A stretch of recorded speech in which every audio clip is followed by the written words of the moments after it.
Very happy that I checked that. Hello, everybody. Hi, everyone over on YouTube. You could hear me now. I'm really happy that I checked that. Let's go to get the timestamp so I know what to cut after this stream over there. Okay, it's a minute and 24 seconds in. So, once again, for everybody joining us, I appreciate you so much for being in here with us for the day. The purpose of this stream today is for me to speak to you guys about what has been going on as of recently, and my response to a lot of the claims and statements directed at me made in videos, on top of my thoughts and where I need to take accountability. And it looks like everyone could hear me over on YouTube now. We are good over on TikTok. We are going to go ahead and allow it another moment. Now, just to get more people in here, here's what I will say. This is going to be a shorter stream. It is going to be a shorter stream. So what I'd recommend doing is point number one, if you want to screen record, go for it. If you want to reshare this after the fact anywhere.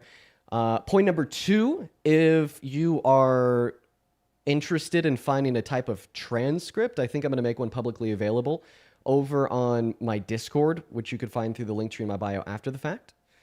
But point number three, I think that we are all good to go. So we are going to go ahead and hop into things right now.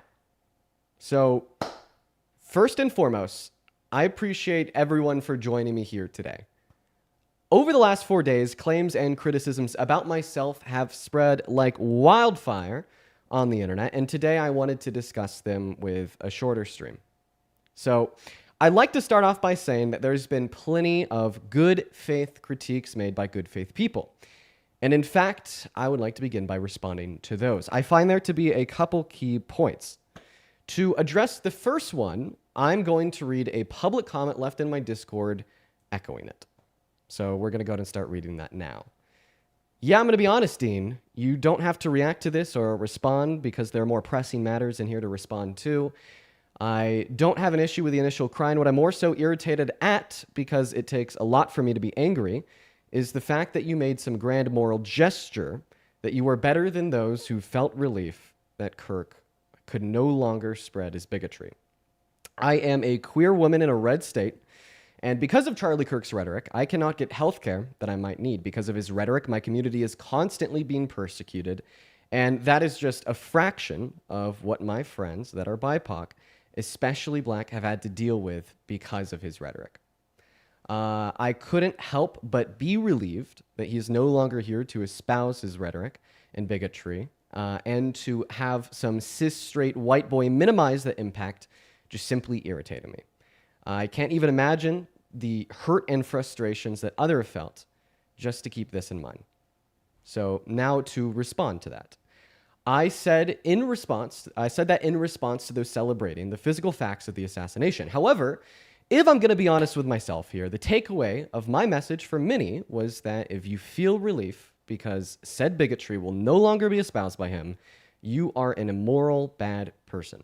Now, to that, I apologize. I do. I apologize. I want to clarify.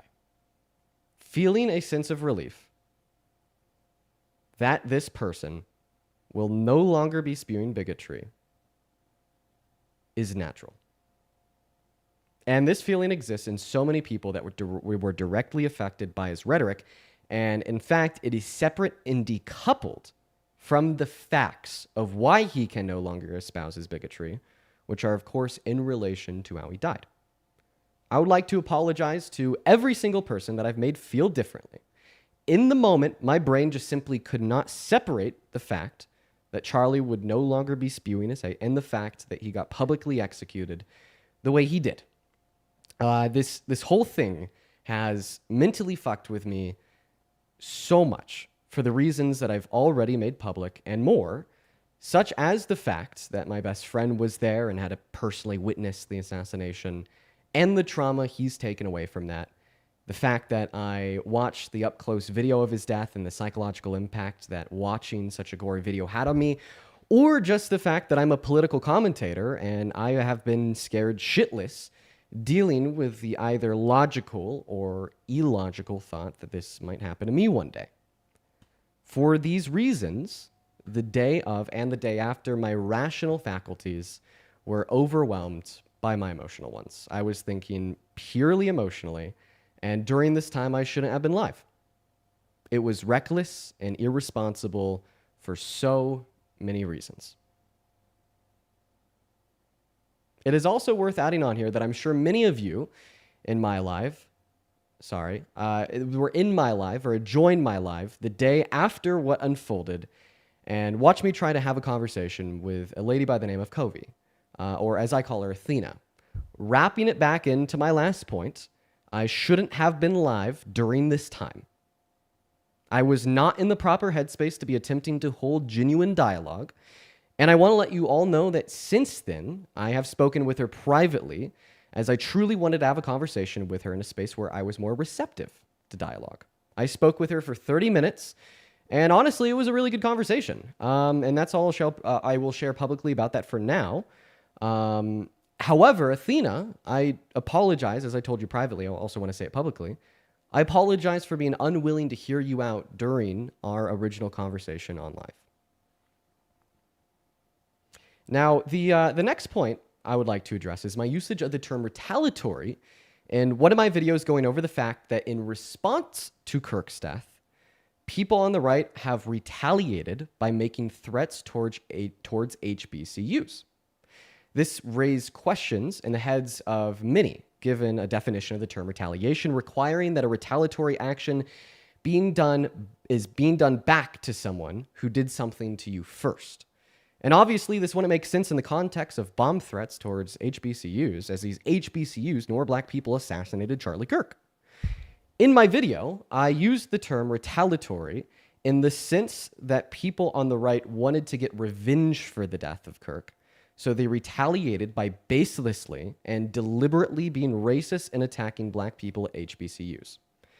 However, I think that the points made on this subject were valid and correct, and I definitely should have used other language to better convey this point, and I apologize for the usage of the term retaliatory. And I think that is incredibly fair. And at this point, there's something else that I'd like to touch on.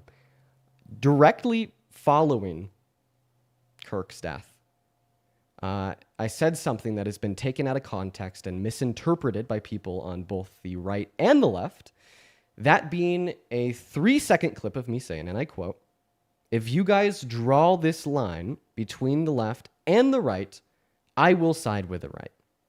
People on the right have taken this clip out of context and used it to promote the right, saying that I will be MAGA soon, I'm going to convert to conservatism, so on and so forth. Meanwhile, people on the left have been taking this clip and using it to push the narrative that I am a performative grifter who was MAGA 2 years ago, which is also false, that is now going, quote unquote, back to my roots after getting a little pushback from the left to continue to grift and to capitalize politics. First off, I think we should discuss the context of this clip. I said that I would side with the right on one specific point over the left if hypothetically the entirety of the left join arms in the open celebration of the gruesome facts of his assassination.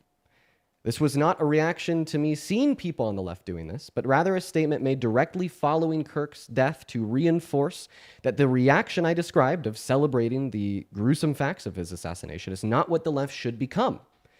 In context, I meant that I oppose celebrating the facts of gruesome violence, not that I would abandon my progressive values, just merely that I would disagree with my left-leaning audience if they were to embrace the open celebration of the specific facts of gruesome violence. And I want to be incredibly clear on this next point. Okay? To be so clear, I will never, ever side with a movement that seeks to harm LGBTQ plus people, black and brown people, or other marginalized communities. Point number one, the left is not doing this. The left is not responding with the open celebration of gruesome facts of his assassination. And point number two, I shouldn't have said this. It has been easy to take out of context and to turn into harmful propaganda by right-wing ideologues, and has left many people on the left very confused about where I stand in the authenticity of my content. It was a horrifically worded statement about a hypothetical situation that hasn't occurred, and I have to urge again, and I do not believe that this is happening. I don't believe that it's happening at all. Now, I see every critique discussed so far as valid and worthy of discourse, concern, and deserving of a response towards myself. And before I continue, I would also like to bring up the fact that right now I'm looking at the chats over on TikTok. This is not pre-recorded. This is live. This is live. This is me going over all the thoughts in my head that I've developed over the course of the last couple days.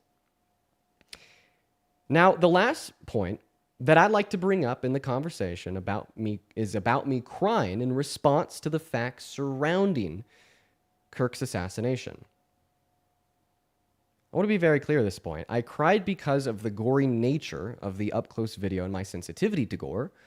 I cried because of the fact that although I despised him, I still quote-unquote knew him personally, as I'd met him on a handful of occasions, and this is the first time anybody that I've personally interacted with has passed in such a violent, unexpected way.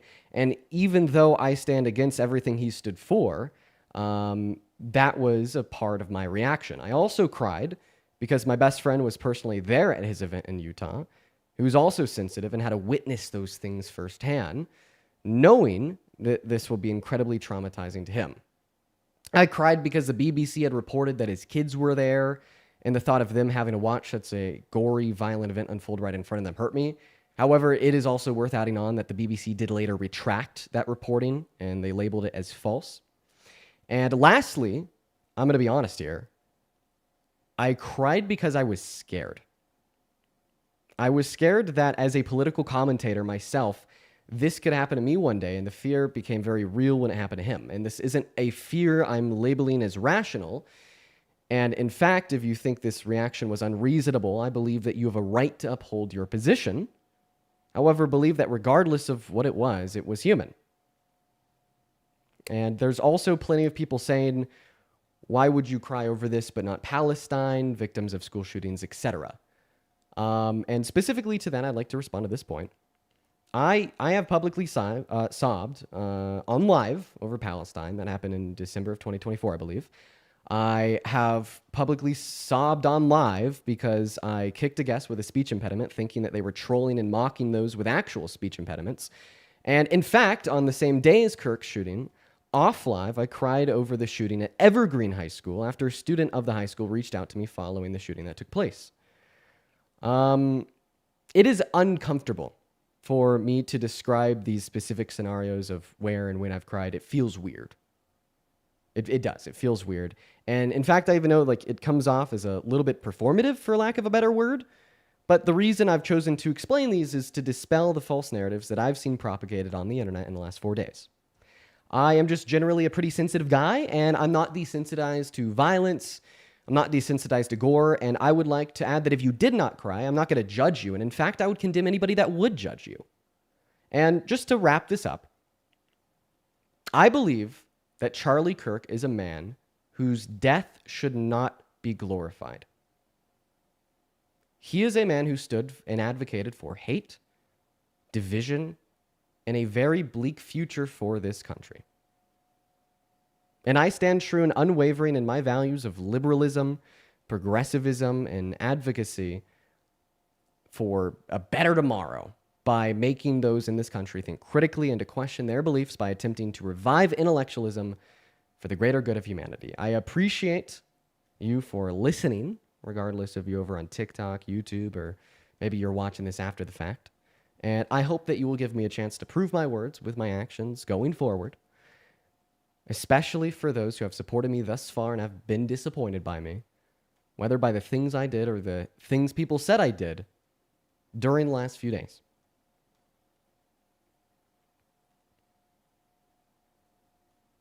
And if you want to see this video and the things that I've had to say, or maybe the things that I have to say moving on, you'll be able to find it on YouTube after the fact. I'll have a VOD over there that's going to stay public. And maybe I'll also end up taking the transcript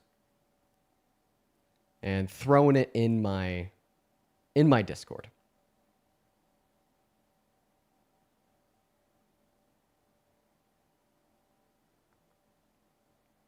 And for everybody that has joined thus far, I appreciate you for hearing me out. I really do. I'm going to go ahead and end the live now. Thank you for joining. That's going to be it for the day. And one last thing. On the live stream that I did host on Wednesday, I said I would donate all the proceeds from it to a nonprofit organization focused on ending gun violence. This morning, I got the payout from TikTok for that. So I'll be making that donation this evening. I'm not so sure when I'll be back. Maybe it'll be tomorrow. Love you guys, and see you then. Have a good rest of your night, everyone.